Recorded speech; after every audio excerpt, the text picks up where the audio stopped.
We will now begin the Knowledge Forum by JICA Ogata Research Institute for Peace and Development entitled, How Can Japan Contribute to Quality Infrastructure Investment in Developing Countries?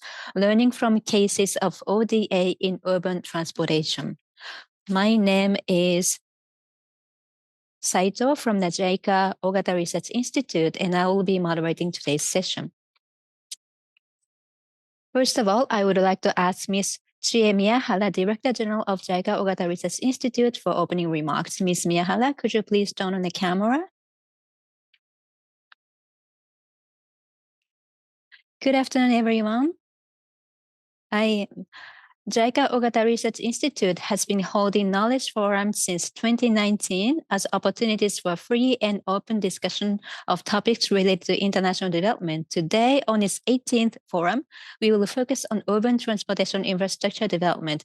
Japan has long been committed to infrastructure development in developing countries.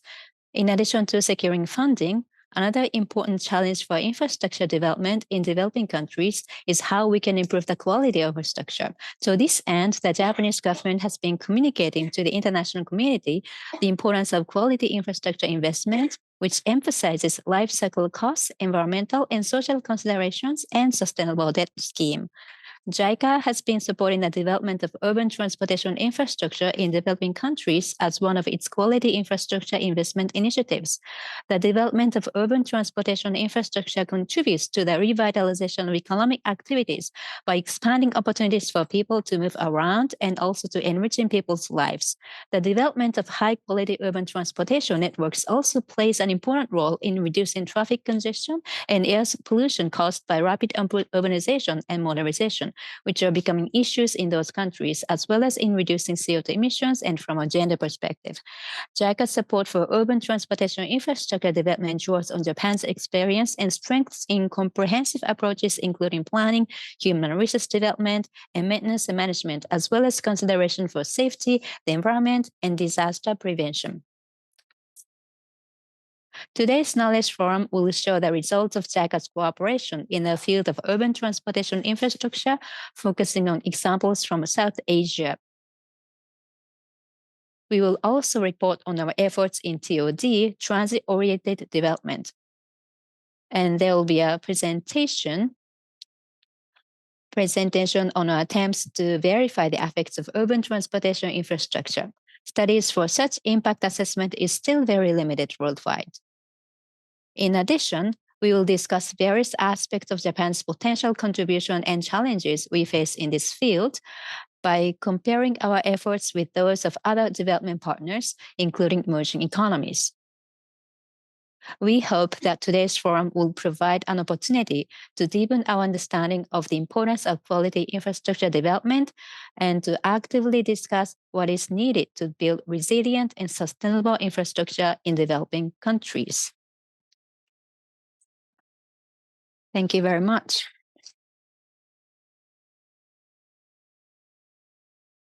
Thank you, Director General.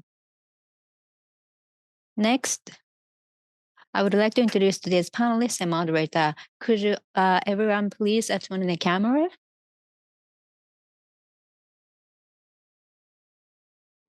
Today we have with us Mr. Ito Teruyuki, Director General, South Asia Department, JICA, and Ms. Kubo Ayako, Deputy Director, Urban and Regional Development Group from JICA, and Yamada Eiji-san, Senior Representative of JICA Bangladesh Office, and from Waseda University, Professor Naohiro Kitano as a panelist. And the moderator will be served by Mr. Tetsuya Harada, our Senior Investigator. So we would like to move on to the presentation by the panelists. So first, Mr. Harada will be talk about the intention of today's Knowledge Forum. So please remember to turn off the cameras of the panelists. Then Harada-san, please. Good afternoon, everyone. I am a moderator. I'm Harada from JICA Institute. And today's forum, we have been supporting a lot of countries for transportation, including subway construction and all. But still, this effort is not widely known. So I hope that participants here in this forum will have an opportunity to learn more about this. And also, our infrastructure support is also focusing on quality of infrastructure and solution.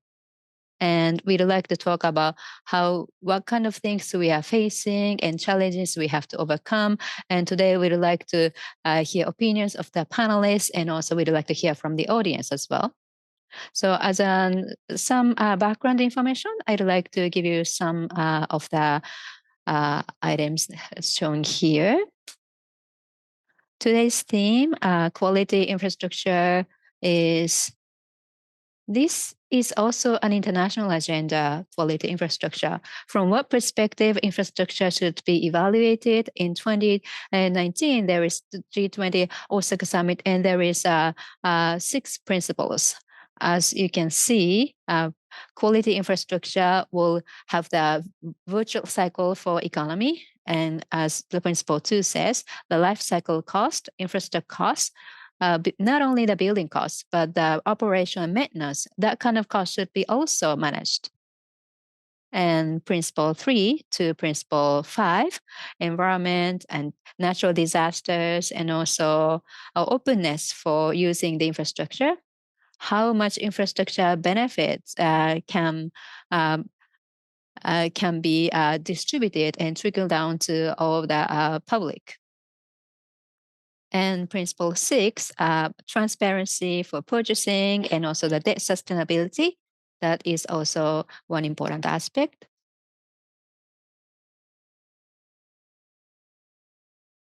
Here, this slide shows the changes in sources for funding. Developing countries often have to rely on external funding, but the sources are changing from late 2000s, euro, pound, foreign currency funding started increasing, and also China is becoming more prominent after 2010s. So amid the circumstances, what kind of strength can Japan actually use to contribute to developing infrastructure in developing countries? Today's focus is South Asia, and our assistance for urban transportation by JICA is engaged in a lot of countries worldwide, including Asia. From Mr. Ito, he will be talking about South Asia development, and then Mr. Ito will be talking about city-urban development. And Mr. Yamada will be talking about infrastructure management. And based on that, we will have that panel discussion as well. And Mr. Kitano, professor from Waseda University, will be also talking about TOD in China. And then we will have free discussions, and we will be also inviting questions from the audience. Now, I would like to hand it over to Ito-san. Thank you for the introduction. I am Ito from JICA South Asia Department. My presentation for today will be as follows. After briefly touching upon what kind of assistance JICA is engaged in South Asia, I'd like to focus mainly on Delhi Metro. But before that, let me talk a little about the Kolkata Metro experience in India that we should never forget, and then move on to Dhaka Metro talk. After my session, Dhaka and Delhi Metro related TOD and impact evaluation will be explained as a main topic. So I hope my presentation will serve as an introduction for the following part. I myself has been in this industry for about 30 years. I spent many years in South Asian projects. And in terms of my relation with Delhi Metro, back in 1999 in Tokyo, and from 2000 to 2003, I was stationed in New Delhi. So I was in charge of Delhi Metro at its relatively early phase. go in next. This slide shows the 8 countries managed by JICA's South Asia Department, what kinds of impact our contribution have been making. The slide says that in India we have contributed for constructing about 400 kilometer long metro line. Due to time constraints, I would like to skip the other projects. Talking about Kolkata Metro, the first metro business in India was at this Kolkata. This place was called Calcutta back then. So this is a very old project. So I looked up some old documents to gather some information. In 1971, the then Soviet Union started its cooperation. Back then, India was organized under a planned economy, so I believe these two countries had a close relationship, and that is why Soviet Union cooperated in this project. The construction work itself started from 1973. And in order to create a 17-kilometer metro, it took 23 long years. JICA also started cooperation halfway through its business from 1983 because the Indian government requested JICA to do so. The reason for this major delay was as shown in the middle. Due to various lack of coordination, there were delay in land acquisition, delay in machinery import, and also there were difficulty in relationship with underground structures such as sewage and other utility-related structures. And based on this very tough experience, there were skeptic voices both in India and Japan in various places whether metro business is viable in India or not. However, the Indian government approved to move on with the Delhi Metro project at its cabinet meeting in 1996 and made a request to Japan for cooperation. And JICA started consideration on this project, and in 1997, the first loan agreement for this Delhi Metro project had been concluded. Looking back to the 1990s, for many development assisting organizations, important cooperation agenda were things that were directly connected to poverty reduction. At that time, infrastructure was not much of a focus. Still, even from that time, Japan has been advocating the importance of infrastructure. And because of this background, I believe Japan has started its cooperation for this Delhi Metro project. Then why was this Delhi Metro needed? So of course there are various reasons such as the overwhelming traffic volume, and due to geographical element, the air pollution was in a dire situation, and there was the fact that there were not much transportation option, especially for people with disability and female. There were not safe transportation option. And looking at the current situation, last year marked the 20th year after the opening of the Delhi Metro, so that means this year marks the 21st. And during that time, this project has reached its phase 4. And on the bottom you can see number of passengers per day. And for Delhi Metro, the average users is 5 million per day, and Tokyo Metro has the same number. And looking at the network part, Delhi Metro covers about 390 kilometers, and Tokyo Metro combined with Eidan subway also covers around 300 kilometers. So it clearly shows a huge expansion of network has been completed during this short period of time, or under construction during this short period of time. And for your information, in terms of this Delhi Metro, the so-called donor development assistance agency is only Japan. So the Delhi Metro's characteristic is, of course, it has helped to alleviate traffic jam and to alleviate air pollution. So this is a comparison made against a situation if there were no metro. And actually, this was the first railway business admitted as CDM by United Nations. And we explain this at various places. But this Delhi Metro is not a simple infrastructure, but this has contributed to change the action of the Indian people. So looking from the right, making a line when getting on board the train, this may sound natural to us, but seen from the other way around, we can say that this culture of forming a line has now been established in India. And in terms of safety measure at construction sites, back in 30 years before, so it was very natural to see women wearing sari and women wearing flip-flop at construction site, but now construction safety is a priority. And going left, gender equality and women's empowerment. So having a women-only car would provide a very good environment for women's commuter, so that it would help women to go to their job place. So Harada-san has mentioned this at the beginning. So this is high quality infrastructure. So through our assistance, we would like to provide an assistance that is in line with this G20 Principles for Quality Infrastructure Investment. So this slide, a little difficult to understand, but so there is the MRC in India. Looking at the success of the MRC, there are many plans throughout India building another railway system. And for many of these cases, the MRC is providing consultancy service. And in many ways, they are helping, such as formulating the plan.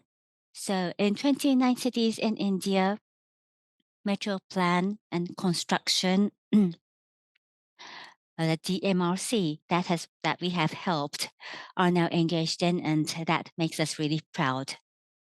And looking at the right part of this map, it says JICA. So I'll be introducing a little about JICA Metro.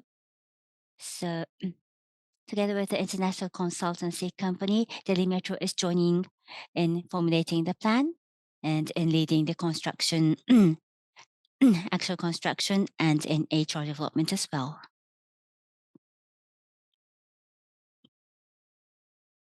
So this is JICA Metro. I'd like to briefly touch upon it. So regarding JICA, around 2010,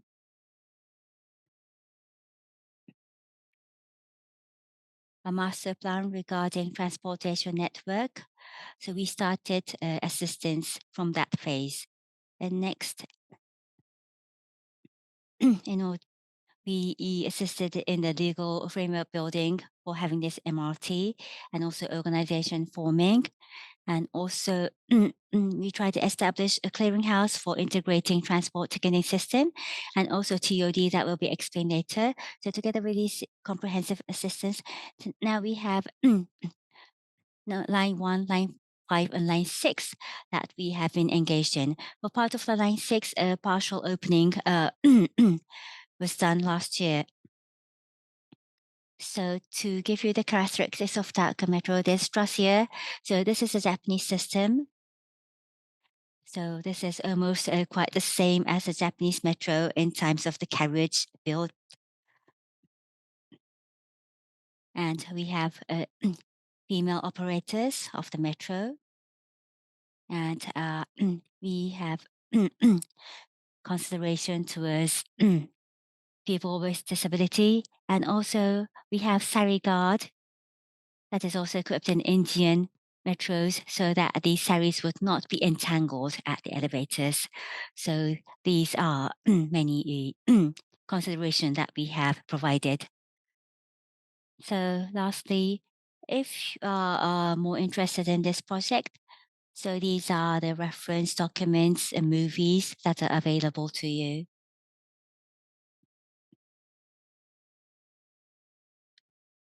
So I believe this may be quite interesting. On the left-hand side, there is a cartoon-like thing in the background, how Delhi Metro had been developed, how it is expanded.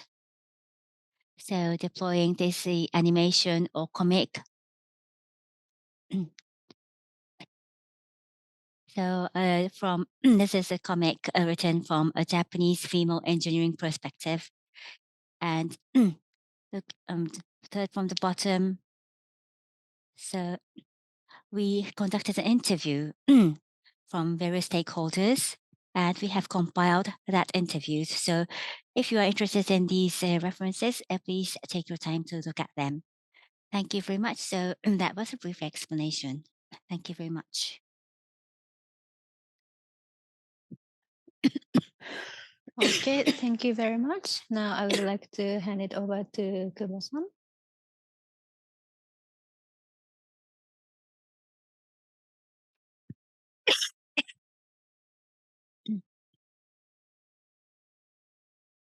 Hello, I am Mr. Ayako Kubo, Deputy Director, Urban and Regional Development Group. I would like to talk about transit-oriented development efforts in developing countries. What is TOD? And what I would also like to talk about JICA's experience, Japan's contribution, and also DACA's and Bangladesh DACA's TOD project. And TOD is the way of maximizing the railway development, combining the surrounding area. And there is a way of TOD corridor along railway and also TOD around station and intermodal transfer facility being included. So there are three ways. And this makes it possible for people to move around, and people can live in suburban areas using the transit system. So it can alleviate the congestion around the center of the city. And around 800 meters radius from the station, people have offices, residential areas, and public facilities. So this is the planned city development. The development of facilities near stations include the connection points for transportation of different modes, like a bus system and train system, so that people can find it easily ways to move around using public transportation system. And development impact by TOD, as it was mentioned by Mr. Harada, the effect of transport, the train is the low cost public transportation, and also the easing of traffic jam. And also there are a lot of different benefits that are shown here. And we are trying to maximize such benefits. And for that, it is very important that we develop the area with the city authorities and all the people in the city. So TOD, effect of TOD is to provide the people the autonomous for moving around and traveling, and that will make it easier for people to engage in different activities. In Western countries, in the 1990s,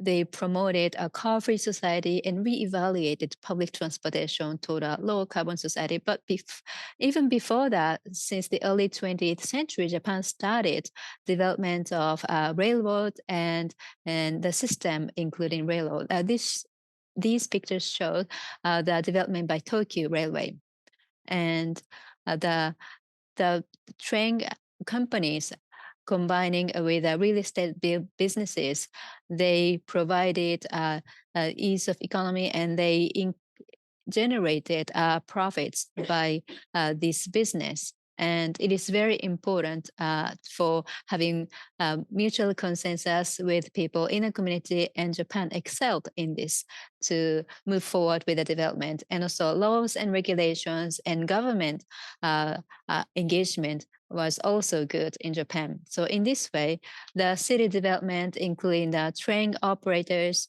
have a lot of stakeholders, not only those directly engaged in businesses, but also residents as well, and all the people. And it takes time to build consensus with all the stakeholders, but we did our best, and we have been able to create a comprehensive plan as a result of that. And we have been realizing the projects and transportation system and all the system accordingly. And that's the strength Japan has. Right now, Japan has been providing TOD cooperation to other countries. We are especially focused on public-private partnership, so that at the planning stage, we exchange information with experts and private sector people and public sector. And we create a city master plan, transport master plan, discussing with all the counterparts and stakeholders. And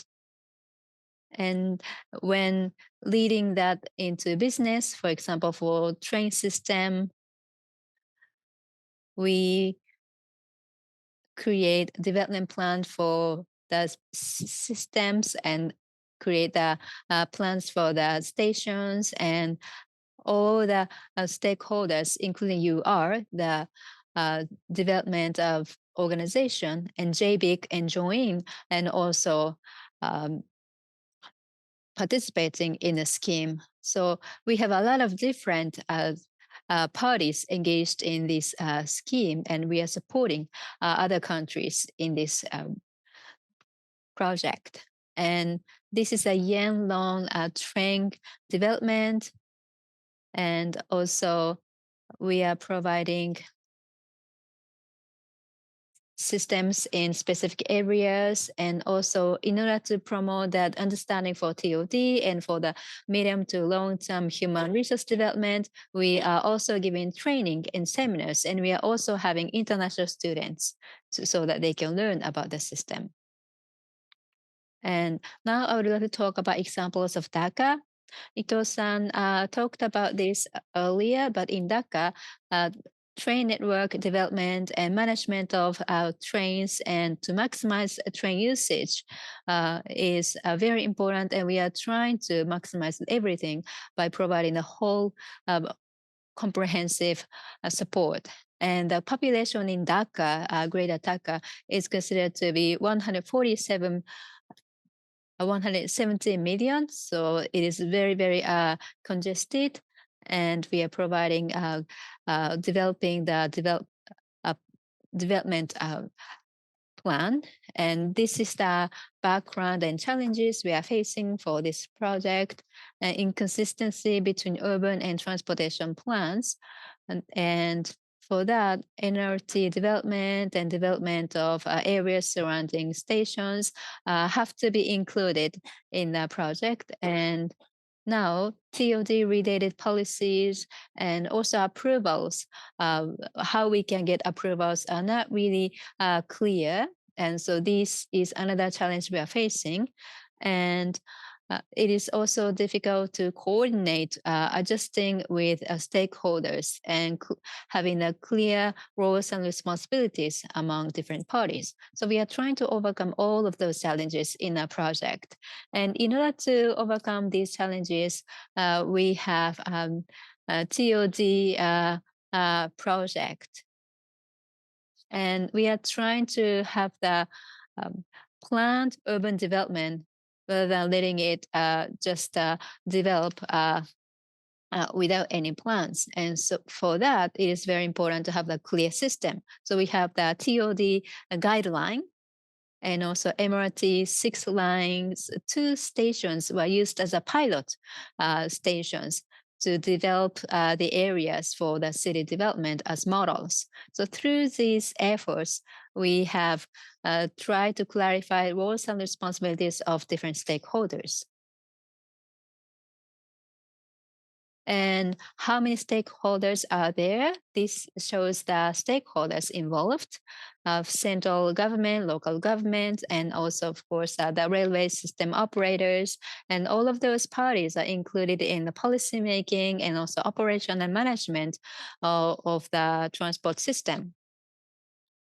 And the main operator is at the center, Capital Development Authority, RAJUC. And this organization creates master plan of DACA and also creates the plan and make sure that the plan is implemented. And as a cooperating organization, we have DTCA, DACA Transport Coordination Authority, and this is in charge of DACA Emirates operation. And so we have these stakeholders, and there are a lot of roles and responsibilities among different parties. So we are trying to build consensus among these parties.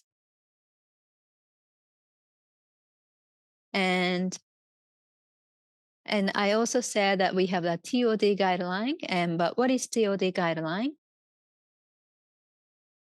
And for DACA, we have creating the TOD concept in DACA, process of preparing TOD plans for station areas, development, regulation, guidance, commercialization, and coordination and division of roles and among stakeholders. And for as laws and regulations, Dhaka Metropolitan Area Urban Plan will incorporate all of those issues. And pilot sites, MRT 6 lines 2 stations were picked up as the pilot sites. And first is the Uttara Center. And also you can see that it is a green field and another one is Gabotori Station, and this will be considered as a redevelopment area for cities. And so these two stations have different characteristics, and we are having different plans for each pilot area. And let me talk more about Uttara Center. Here, this is part of the large residential development project planned by Rajuk in Dhaka, approximately 20 kilometers north from Dhaka city center and in the northwest part of the international airport. As you can see, in this area, this was a former wetland. And this hotel center, and so what kind of development should we focus on? So we created this plan. Modern and livable place is what we aim for in this area to create. In the process of creating this development vision, we have discussions through stakeholders and residents.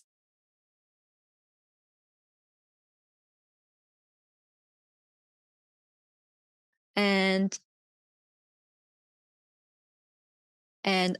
based on that vision, we decide how the Uttara Center should be located and what kind of layout we need. And this is the plan that we made.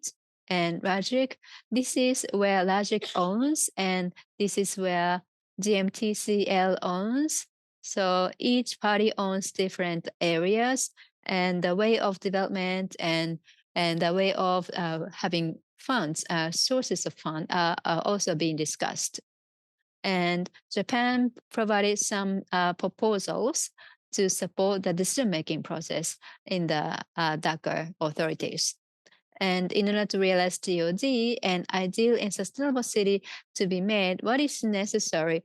So in this very short presentation, I provided a lot of items that we are considering, and we are trying to understand the characteristics of local areas to come up with a better ideas for contributing to the society. Thank you very much.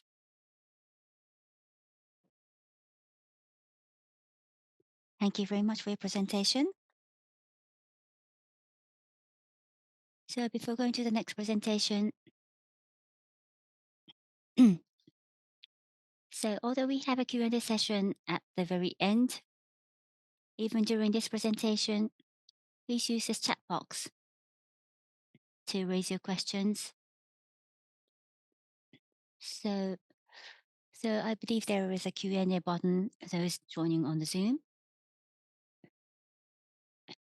So please enter your question and send your questions.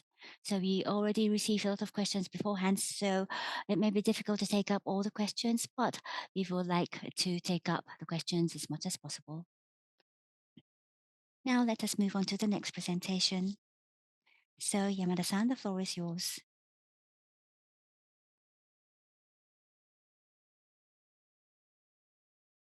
So thank you for the introduction. This is Yamada Eiji, Senior Representative of the JICA Bangladesh Office. I am also a Senior Research Fellow at the JICA Ogata Research Institute. So that is why I am now carrying out the baseline data collection for the impact analysis of MRT system in Dhaka. Next page, please.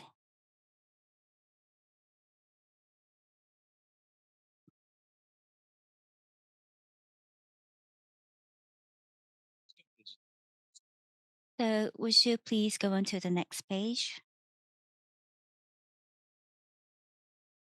Just a moment, please. Thank you. Thank you. So first of all, so Dhaka is placed in Bangladesh. It is the capital of Bangladesh, sitting next to India. So currently, it is a fourth populated country in populated city in the world.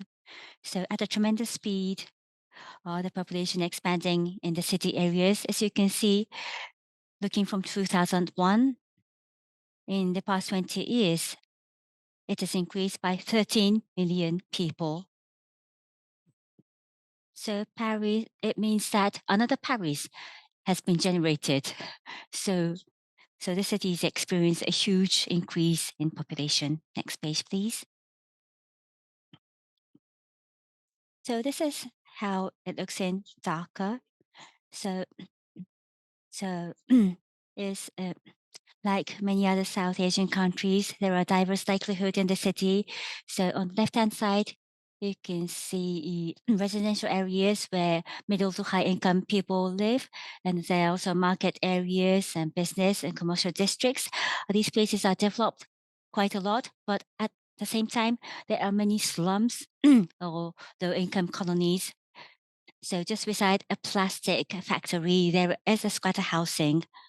So there are many ways of living mingled together in one city. Next page, please.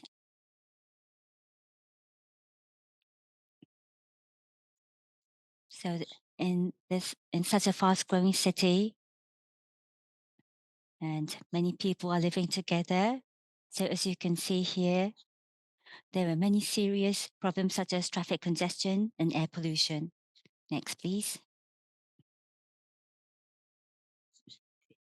Then under such environment, these 6 lines, as was shown in the previous presentation, I will not go into details. These 6 lines are being planned and are under construction. And among these 6, there's MRT number 1, number 5 north, and number 6. So now JICA is providing assistance through loan agreement. And for line 6, the half part of the northern part has been opened partially last year. Next, please. So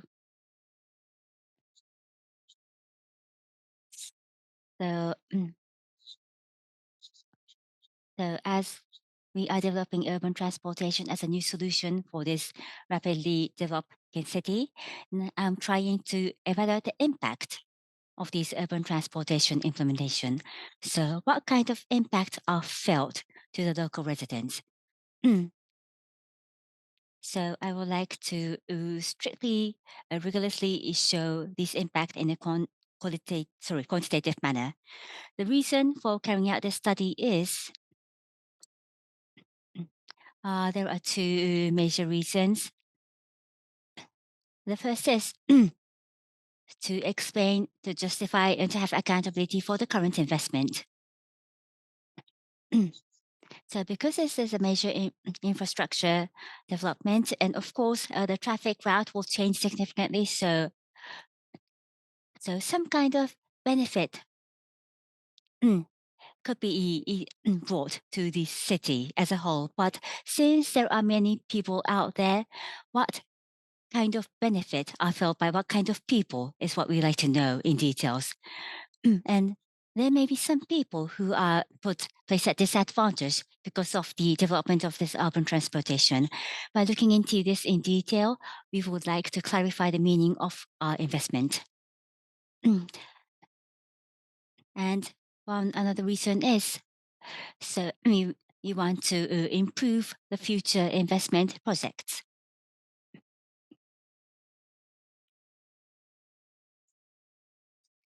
So by investigating the current projects, we would like to think how should we plan the future metro line, not only in the construction aspect, but in terms of the social welfare or social insurance aspect. We would like to understand what kind of gain we can have through the investment. So that is the purpose of this study. Next page, please.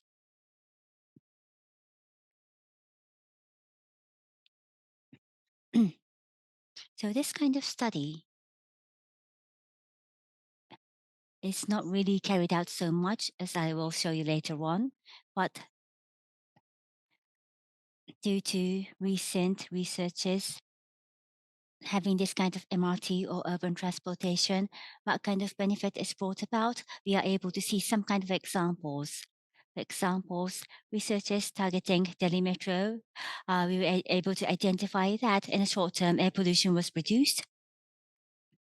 And Colombia, Bogota, and Mexico City, and looking at Delhi Metro, researchers regarding these projects for informal workers and female workers, having this kind of urban transportation led to having more good job opportunities. And in terms of safety and security, there were some positive impact as well. And part of the cities had these status as well. On the other hand, one example of Jakarta project or research, looking at the subways, looking at this data, validating the data after having these subways and BRT in Jakarta. These there are still not clear verification made whether these metros are actually contributing to make city life more efficient. So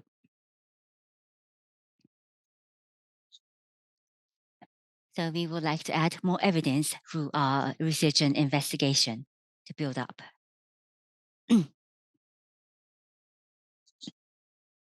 To give you some examples. So this is the example for Delhi Metro. As Ito-san mentioned, from the beginning of 2000, early 2000s, its operation has started. And in order to measure its effectiveness from 1991, 2001, and 2011, we utilized this India's population census. And so that comparing the nearby place from the metro station and far away place from the station, we wanted to identify how work participant rate changed. Actually, male, can you go back one page?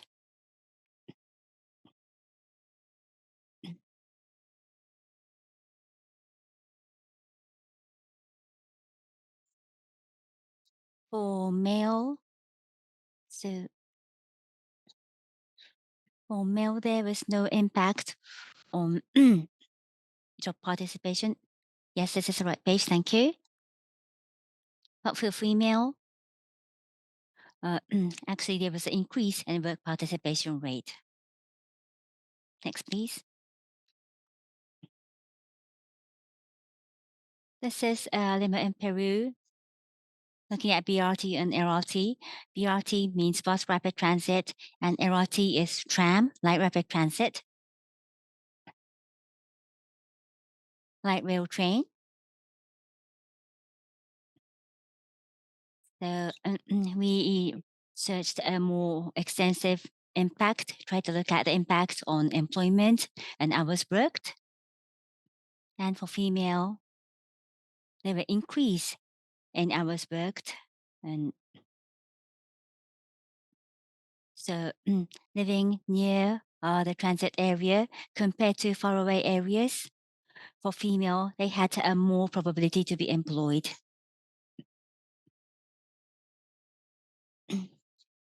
Next page, please. So gradually, in such manner, and there are examples of verifying the effectiveness of these initiatives, but still, these urban transportation research, there are not much number of researchers carried out. So this shows the number of evaluations and evidences being provided for various sectors. And looking at health and social protection education, for these sectors, there are many numbers of evidences coming up. However, transportation is on the far right. Very few examples. And when we say transportation, it could be road traffic in the rural areas. So excluding that and only focusing on urban transportation, the number of evidences are really limited. On the other hand, these international cooperation that we're doing, the transportation area is is using up a lot of funds together with utility and other infrastructures. So having such a few evidence means shows a really imbalance in the number of evidences and the number of investments or infrastructure developments being made. So the reason for this scarce evidence is because there are many hurdles that need to be overcome, and there are many aspects that are difficult to overcome when we want to verify urban transportation effectiveness. Next page, please. So although it is very difficult, still we try to carry out some researches to measure the effectiveness of Dhaka Metro. So to give you a brief introduction, of course, there are various ways that can be assumed to be applied, but now we are thinking of deploying difference in difference method. To make it simple, so this metro business, before the start of this metro business, those who were living near this metro site, living far away from this metro site, we try to collect data. So because people living in various areas within the city, we conducted interviews from various people, and we try to identify the situation before this metro project for both sites far away and near the metro sites. So this will be used as a baseline. And after some period of time, and after the actual implementation of this metro project, and once the people get used to this metro operation, then a certain change in the society could be expected. And after this period of time, once again, we would accumulate data at both sites, that is near the station and far away from the station. So the difference that existed before the metro project, how it has changed after this metro project being implemented, whether the gap has widened or not. So looking at these changes and also carrying out some statistical processes, we try to measure the effectiveness. That is what we're trying to do. Next page, please.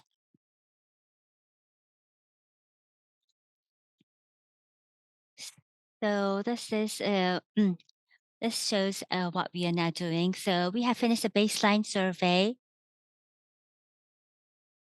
So actually the operation has started about during January and February this year. We did household interview at all the area within Dhaka. At that time, the operation hours only during the morning. And every Tuesday the operation was suspended. So it was just like a sightseeing train operation during that time. But at that time, we acquired baseline data. So we have acquired baseline data. So moving forward, if number 6 would start its operation, and if things go well, near the end of this year, I think we're able to accumulate the data after the start of the operation, such as the southern part of the line. And once the people get used to and using this metro line, then we would like to once again gather necessary information. By doing so, we would like to understand the change in the livelihoods after the implementation of this metro project. Next page, please.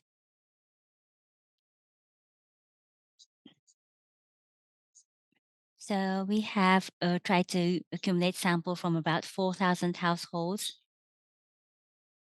So this is based upon the distribution of population within the city when selecting the samples. Next page, please.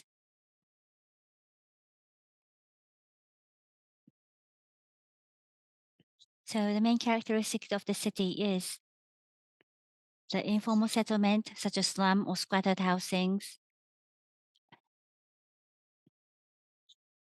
There's low-income people's settlements are scattered around the city. So not just taking sample from formal settlements, but we also try to incorporate samples from informal settlements as well. Next page, please.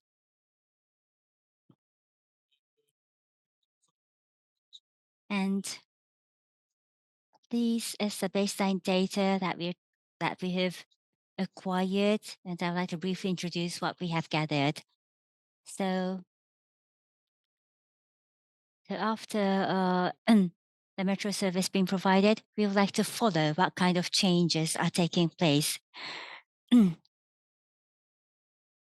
On the left, so this is male and female.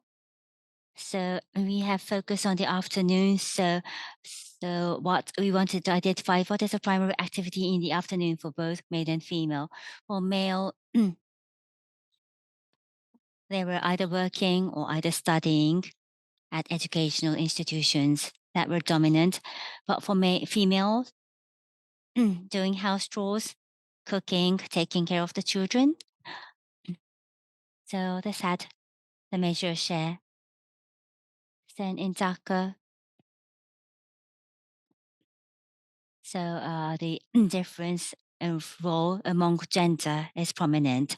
And going to the right, looking at female, so travel related to work is only 6.7%. This green part, it is not so much. But looking at male, they are their travel purposes mainly for or commuting, either going to the office or going to the schools. So again, this is comparison between female and male, what kind of travel modality they use. This pale blue is walk. This pale green is using the rickshaw. And when commuting, usage of walk and rickshaw is quite dominant for both female and male. For male, some people use motorcycle, this pale green part, or they might use bus compared to female. So that means, so male people use motorized vehicle when traveling, and when going to schools, there is a similar trend. Female tends to rely on walk, on foot or rickshaw, but male tends to rely on motorcycles and buses more than female. So this is a gender difference. Next, please.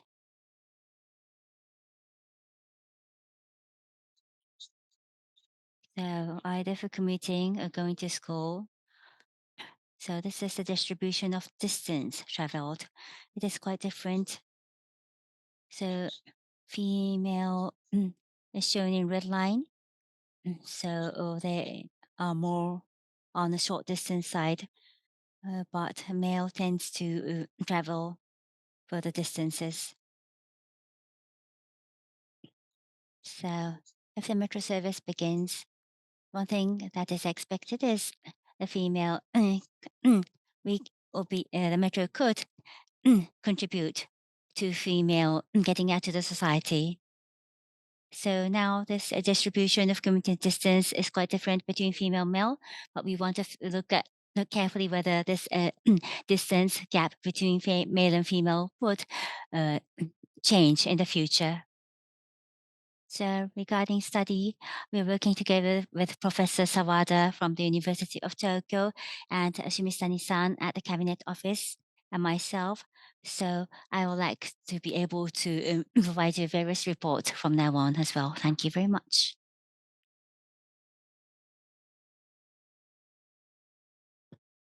Thank you very much. And in the background of when someone's giving presentation, we saw cars and no, and so we heard the sound of cars. So he was joining this webinar from Bangladesh office, and we could actually feel the atmosphere of Bangladesh. Now, we would like to have a panel discussion. First of all, I would like to ask Professor Kitano from Waseda University about China's transit system, how the urban system in China is. Professor Kitano, please.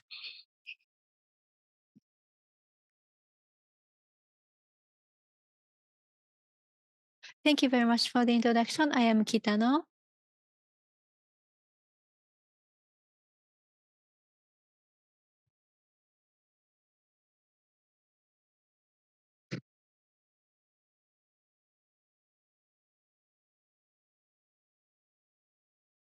And urban rail transit and transit-oriented development in China. So I would like to talk about the domestic situation in China and also China's foreign assistance for transportation. China is rapidly experiencing urbanization. And along with that, the railway system is also being developed, especially in 2000s. We have the rapid development of railway systems in China. Right now, around in 55 cities, they have the transit system. And this shows the trend. The urban rail transit operating mileage is shown here as a trend. In 2010, around, it was less than 2,000 kilometers. In 2022, they had 10,000 kilometers. On the other hand, as you can see in the line graph here, the growth rate is actually declining. It peaked out and it is declining. And as mentioned earlier, in 55 cities in China, they have the railway systems. 80% is the subway system, and something equivalent to Tsukuba system in Japan. The rapid train system and LRT and monorail also exists. 308 lines and around 6,000 stations exist. In 2022, the investment amount was around, in Japanese yen, 11 trillion yen. In dollar amount, it was $75 billion. So it was a very big investment. And this is, of course, in order to catch up with the urbanization, but also it has an aspect of doing public works for boosting the economy. And as a result, transport operators borrow heavily. and debt ratios are high in many cases. And in order to improve the business environment, it is important to have integrate urban development and land use so that the land value increases are captured. So the TOD is booming as a result as the effective scheme. And the mechanism of TOD is different for each city in China. In Hong Kong, subway, and then real estate development, subway system development were combined for Shenzhen, and also in Hanzhong and Guangdong. In these areas, they have their own TAD systems. So every city has different TOD systems. And in terms of the policies, at the central government level in 2021, National Comprehensive Three-Dimensional Transportation Network Planning Outline was devised. And also in 2022, for the 14th five-year plan, the TOD model was, it was decided that the TOD model should be promoted. And at the local government level, there was also a guideline. However, basically speaking, the local government, for example, in Beijing, the development of the train station and the surrounding areas integration, that kind of documents were issued, and the development is underway. And this is one example of China's TOD development profit sharing system.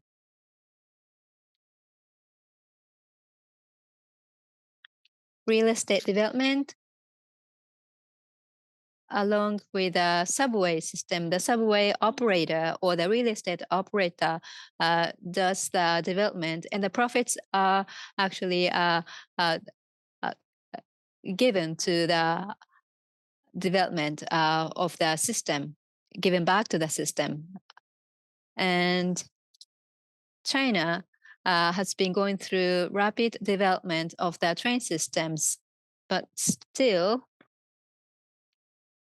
China is exploring and trying their own systems to be built. On the other hand, based on their own experience in China, China is also supporting other countries in transportation systems development. As you can see in this map, the China Exim Bank is giving assistance to other countries like shown in the map. But compared to Japan's assistance, the number of examples are limited. One example by China assistance is Hanoi Metro Line 2A. This is a 10-year timeline from. In 2021, the line started operation in August this year in Hanoi. When I went to Hanoi this August, I actually rode on a train, and the new station at the center of the city, this is the starting point of the train line, and I purchased the ticket and I went through the gate and rode the train. I had the impression that the train is run in a solid manner. However, the number of passengers has not reached its capacity. There is still room for further utilization and further improvement opportunities. And this is the ending point, the last stop of this train line. As Kubo-san said in her presentation, for introducing a city transit system, feeder buses to be also developed is important to make the system more convenient and increase the number of passengers. And as you can see in these pictures, having the bus stops to be developed and the number of buses and to be also increased is important. And so such efforts are now underway in Hanoi. On the other hand, TOD approach. by China. Let me talk about that. There is a train line, and the train started its operation.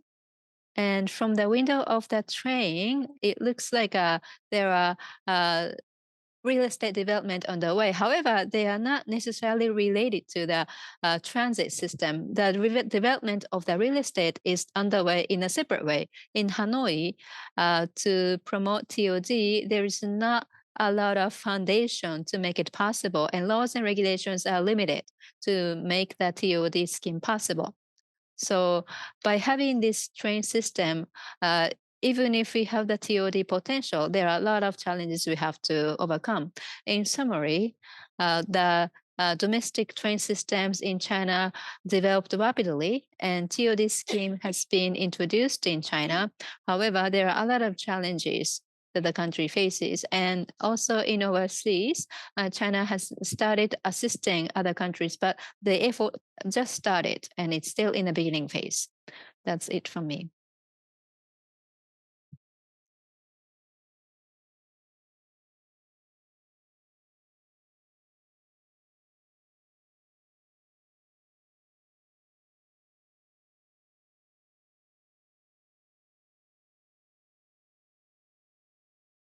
Thank you very much, Professor Kitano. We would like to move on to the panel discussion. So looking at the chat, we are receiving a lot of questions. So we would like to touch upon these received questions as much as possible when conducting the panel discussion. The first is a question to Ito-san. As Kitano sensei introduced about the China's assistance in the area of urban transportation, of course, how to evaluate it is another matter, but China may become a rival of Japan in terms of assistance in the future. But regarding Delhi Metro, now the railroad length is exceeding that of the Japanese Tokyo Metro. So that was quite surprising. And historically, Japan is much engaged in these projects, and these efforts are spreading out into other cities as well. So looking at these situation, what do you think is necessary in the future in order to maintain our strength? Or what do you see as the future challenges? Thank you very much. The So this is not an exhaustive things, but I would like to mention what came into my mind now. The first thing is the 6 principles of quality infrastructure should be promoted. That is vital. The 6 principles, each one of them is very important. So to steadily implement this is one thing. The second thing is a sense of speediness and how to ensure quality. These two, not really contradicting, but two difficult things that should be made viable at the same time. These two things should be considered at the same time. Client always requests speediness. So the government of the development countries always want a speedy response.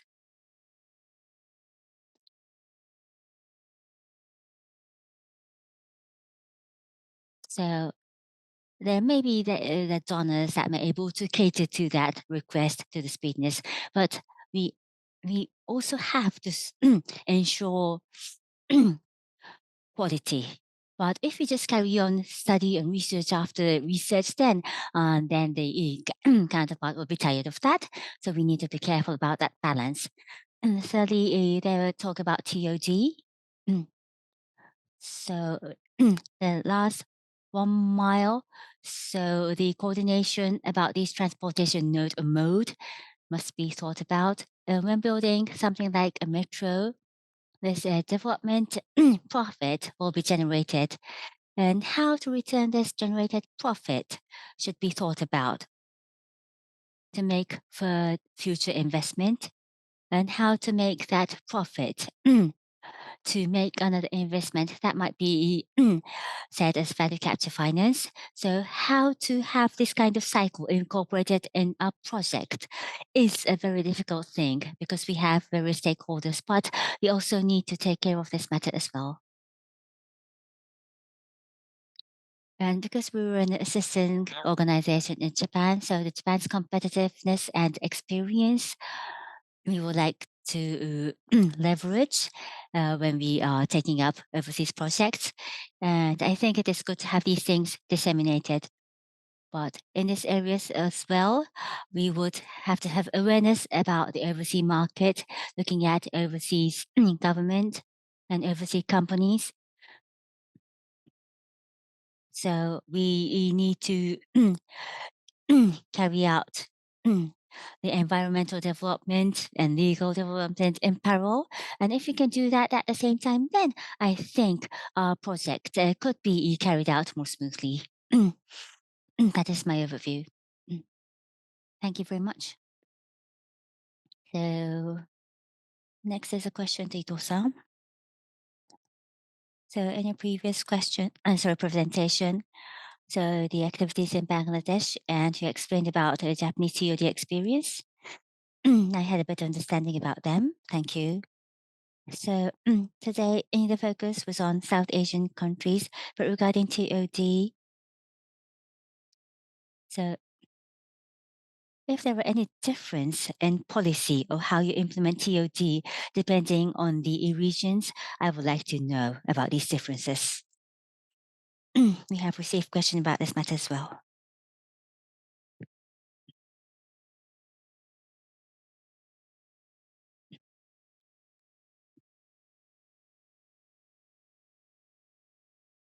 Oh, sorry, this was a question to Kubo-san, a TOD-related question.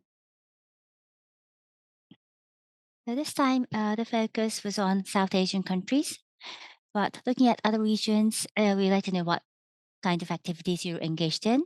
So whether there is a difference in terms of policy or how you carry it out, depending on the regions. Thank you very much. Now, as a background of the JICA TOD cooperation in South Asia, in East Asia, we do loan assistance. And in Jakarta and Philippine Manila, we have a technology assistance project. And in these areas, real estate development by Japanese companies are of of high interest. So we do market sounding, working together with a counterpart in a proactive manner. In Indonesia, we have TODE planning proposal utilizing DX as just as like analyzing the traffic of people. And based on the past assistance, we're able to capture many data. So in Southeast Asia, we are carrying out various new activities. In Africa as well, we are there are places that we are proceeding with TOD. In Africa, the counter part government has has a trust to Japanese government in Dar es Salaam, Tanzania. We do BRT. So we have a technological assistance project in BRT in Dar es Salaam. In the past, we had a road developed by a grant aid by a Japanese company, and it was very highly appraised by the local.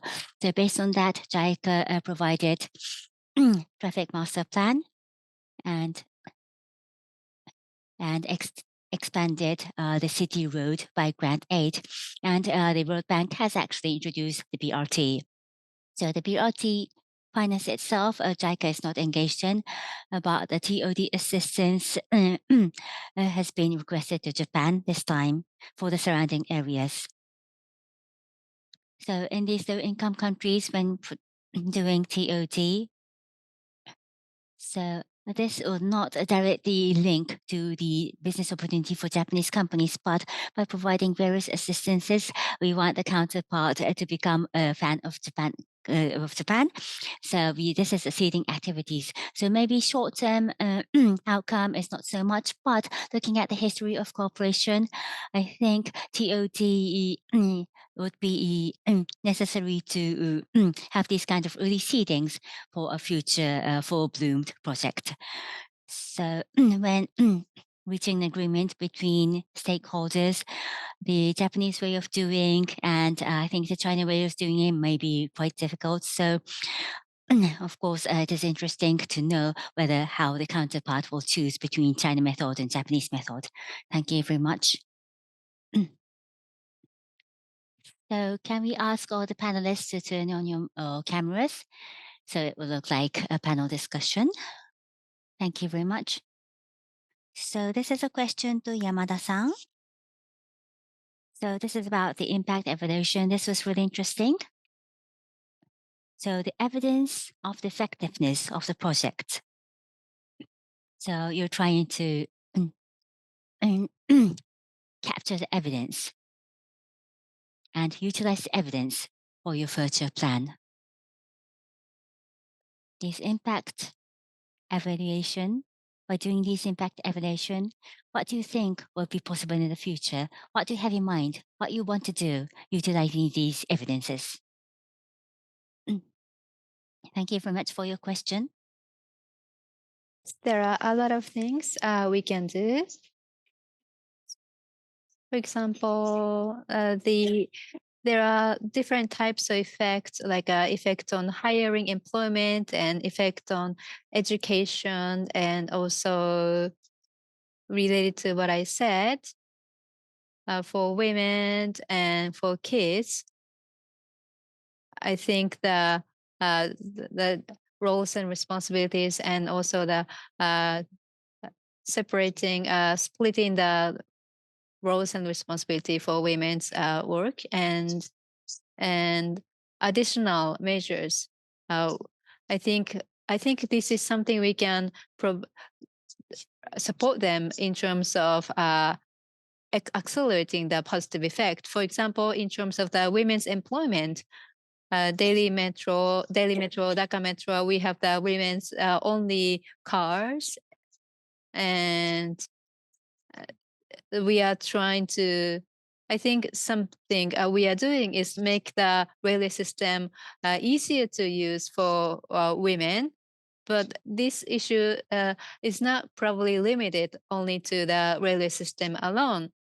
So even if we try our best in the railway system, that might not have the big impact as we expected if there is other underlying factors or reasons. For example, there are measures that should be actually improved for women to actually get to the station. There are other things in the background that should be actually improved. So we have a lot of we are trying to collect data to cover all the stations of the metro. There might be some stations that have seen the positive effect already, and there are others that have not. So we have to analyze the data, and we have to see the improvement in order to make the improvement in the last mile connectivity for the station for the passengers to get to the station.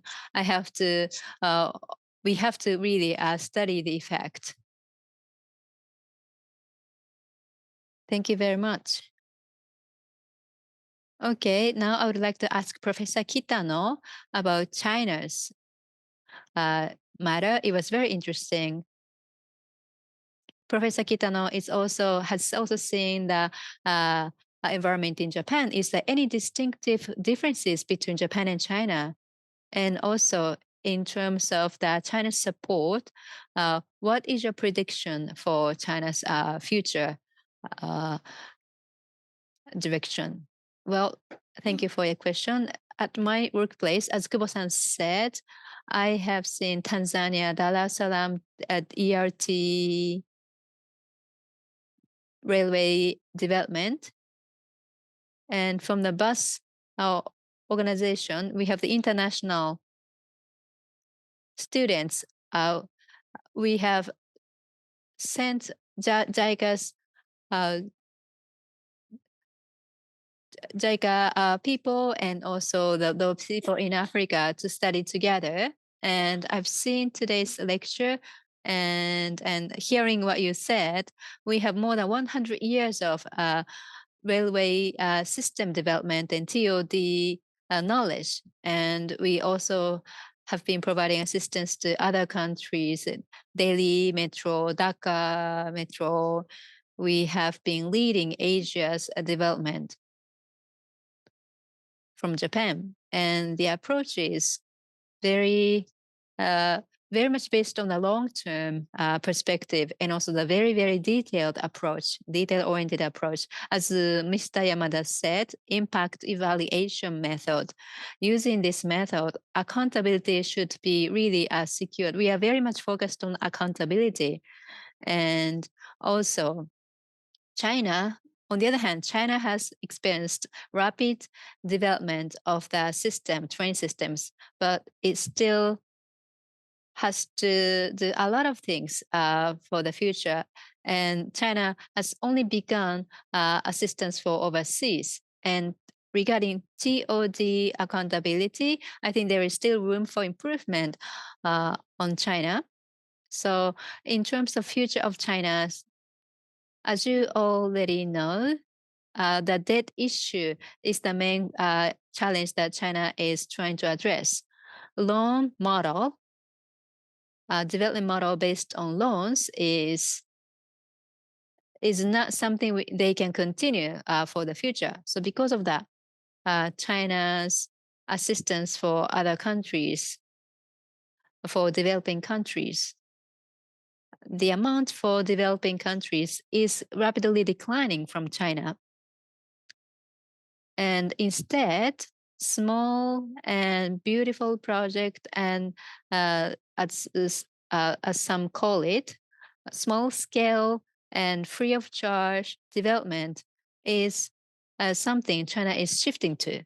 And in terms of urban transportation, they are actually using their own, they are not able to rely on financial institutions of their own country. So they are having the international organizations, they're giving assistance via the international organizations also. Thank you very much. We have a lot of questions. Now, I would like to turn to Ito-san again. So who we are supporting, we heard a lot about subways, but transportation mode, which we support, like what kind of transportation mode we choose. For example, some asked about bus. How about bus transportation instead of train system? That can be one way of supporting developing countries. Instead of using train system, what kind of mode should we choose? How we are choosing the transportation mode? Thank you very much for your question. This is Ito speaking. So for each country and each city has a different situation and what kind of future they'd like to envision. And we have to analyze that ourselves. And on our end, how much money we can invest, whether we will be giving loans or because of the debt issues, we should not give loans, but we should provide instead technical cooperation. So we have to think these aspects as well. Delhi Metro, Dhaka Metro, or MRT, rapid mass transit system, and depending on the countries and cities situation, LRT should be probably LRT prioritized, or bus rapid system. BRT has to be prioritized, or combination of all of these might be considered. So we have a lot of different patterns depending on the situation of each country and city. So we discuss this with our counterparts in the countries and cities that we are supporting. That's how we decide the mode. Thank you very much. The next question, I would like to turn to Ms. Kubo. So ODA so far the ODA was focusing on certain methods, like only for transit system was focused, and the development of the surrounding areas was not really drawing a lot of attention. But I think the combination of the the train system and the surrounding areas development is important? That's the question. I think that is exactly what TOD is aiming for. On the other hand, the metropolitan areas development can actually exacerbate the concentration of population in a city area.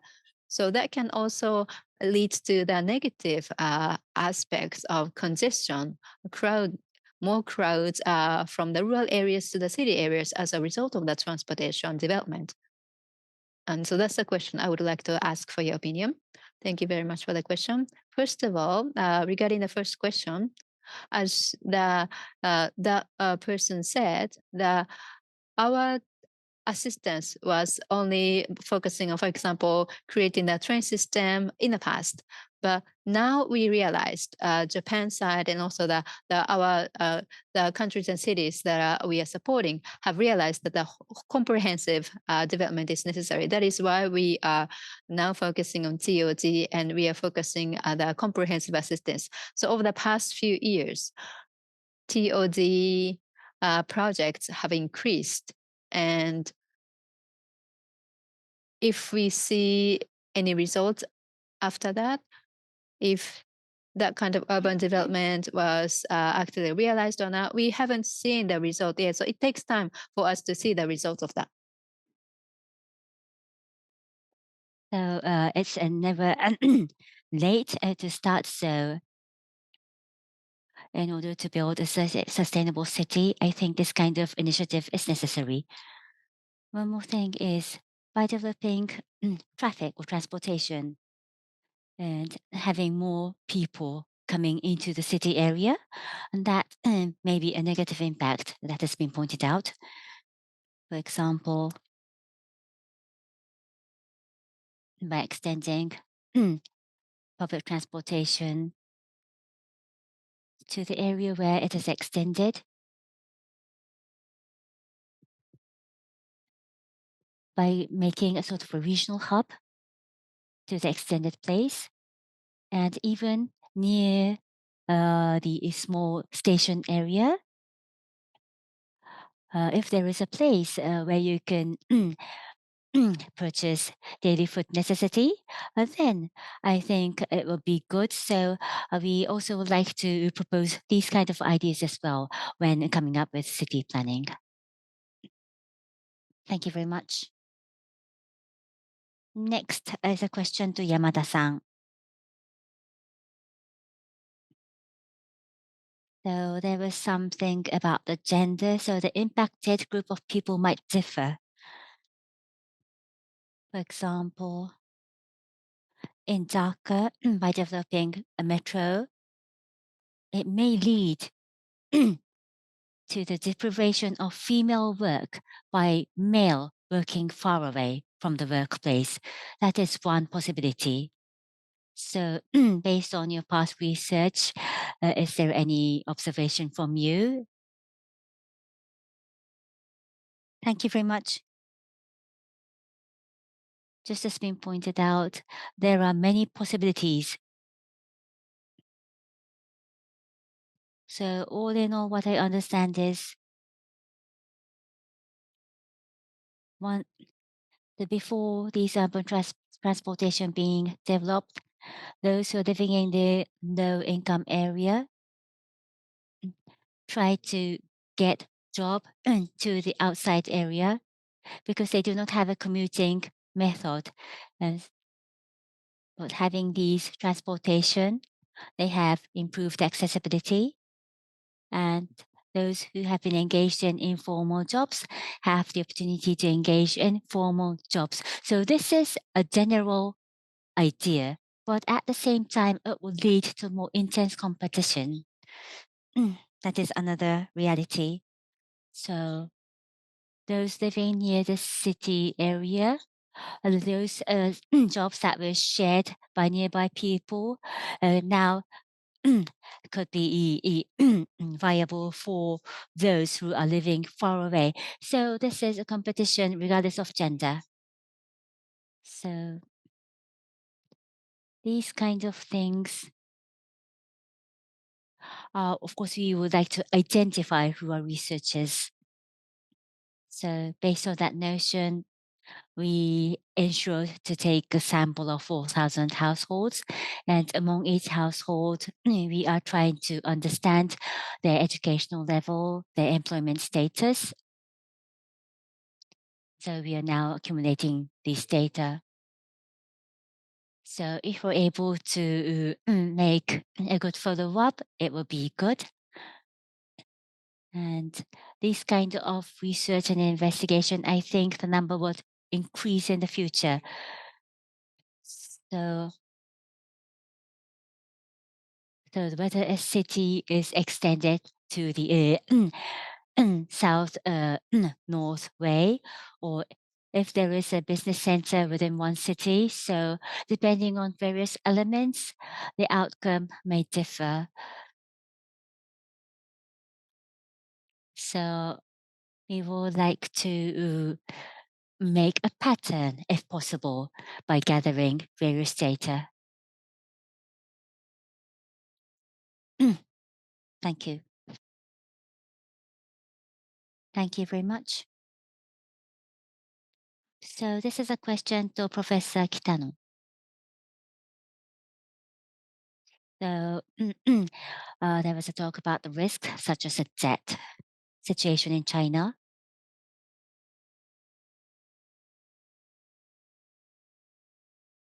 So in various countries, so there may be a situation where Japan and China may compete each other in providing assistance. So if you have any idea that some specific area might see a more intense competition, or areas that China is more good at than Japan. So based on today's discussion, if you have any observation about these matters, I would like to hear from you. Thank you for your question. So becoming a competitor. So to give you the Hanoi example, this 2A line, this private railway line, JICA has provided assistance. So this is a ring like, this is a cross, this is getting crossed with a ring like circular road.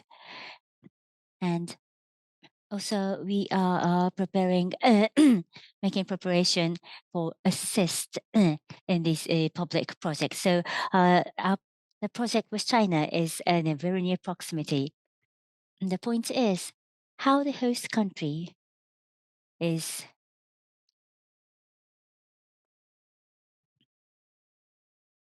thinking of utilizing assistance from donor countries, including Japan and China.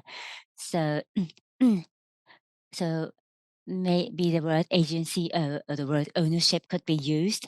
And with that sense of ownership, Japan, I think there is a much need from the host country for Japan. So that Japan can provide assistance, and China is now trying to connect the hard and soft components. So something that is a Japanese-like approach they are learning from us. And when developing metro, so at the initial phase, they would like to be in charge of the operation and maintenance part as well, and to provide training for the staff members. That is also what China is doing. So we would have to have a good understanding about what China is doing. And by having this kind of understanding, we have to be able to provide a good menu so that we can cater to the real needs of the host country. Thank you.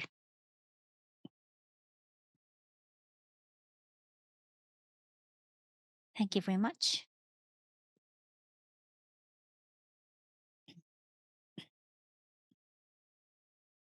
Maybe we can take one more question.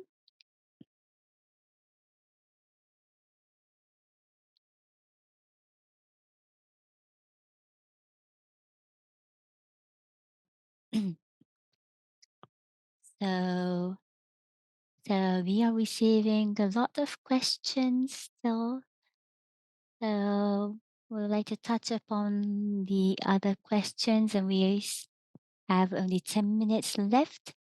So we would like to ask all the panelists for your final remarks by touching upon all the received questions. So today's topic is how Japan can contribute to quality infrastructure investment in developing countries. So once again, we would like to hear your observation based on today's discussion, or what you would like to reiterate or underline. So now we would like to hear from the other way around, starting from Professor Kitano, followed by Yamada-san, Kubo-san, and then Ito-san. Thank you very much. During this session, I once again was able to learn about Japan's initiative. So including TOD, Japan's assistance is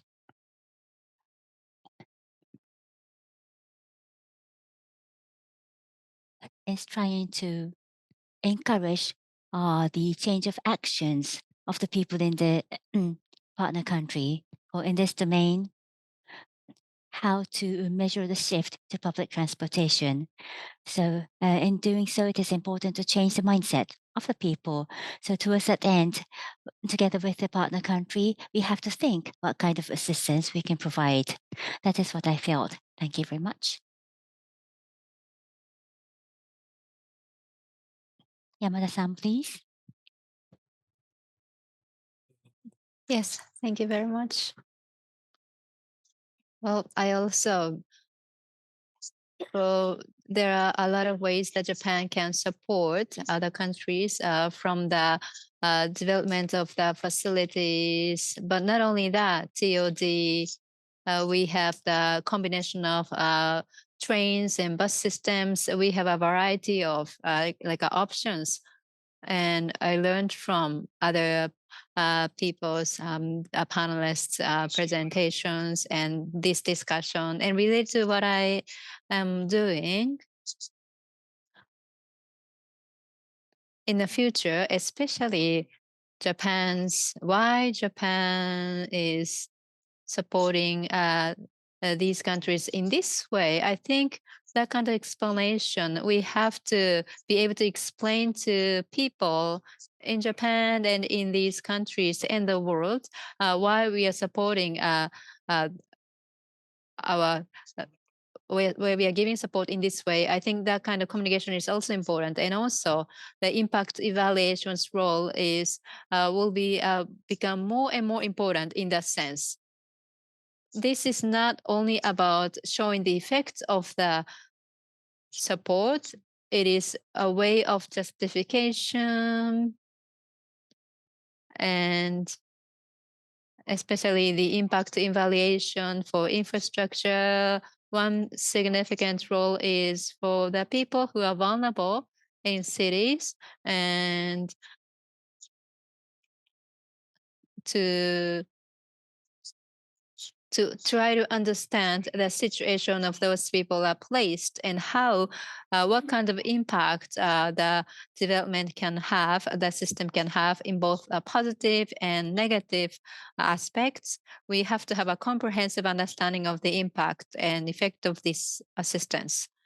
By doing so, to Japan, we have to keep explaining what we are doing to the world, including Japan. So I think this is something that will become even more important in the future. That's it. Thank you. Okay, I can ask Kubo-san also. Yes. The train system, the integrated development of the transit system and city development. I think for that, we have to have a lot of things, adjustments with our counterparts in the countries we are supporting, and also ourselves.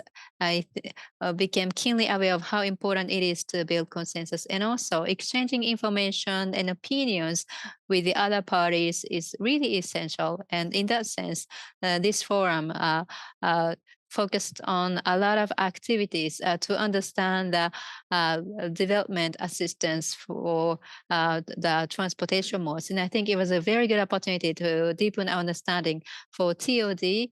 Japan's governmental agencies and ministries and the private sector and a lot of organizations are actually engaged. And we hear a lot of ideas from all of those people, and we have had a lot of inputs. And I very much look forward to further collaboration with everyone. Thank you very much. Lastly, Ito-san, please. Yes, thank you very much. So, through this opportunity, I was able to hear a lot of insights from the panelists and also questions. It was a really, really informative session and learning opportunity. And today we talked about quality infrastructure from the aspect of a metro. And we have a lot of other cooperation modes, of cooperation fields in addition to metro, in whether it is about education or agriculture. I think to provide high quality infrastructure, this is one way of looking at our systems. And for one field, we tend to look at the specific field. However, it is a good thing to look at other sectors as well. What would be the most effective way of development assistance? I think this is something I keenly became aware of through this opportunity in this forum. So I look forward to exchanging opinions in a lot of ways, continue to exchange opinions with you. Thank you. Thank you very much. Once again, thank you very much. I sincere appreciation to all the panelists. And thank you very much for everyone who are joining this forum. Thank you.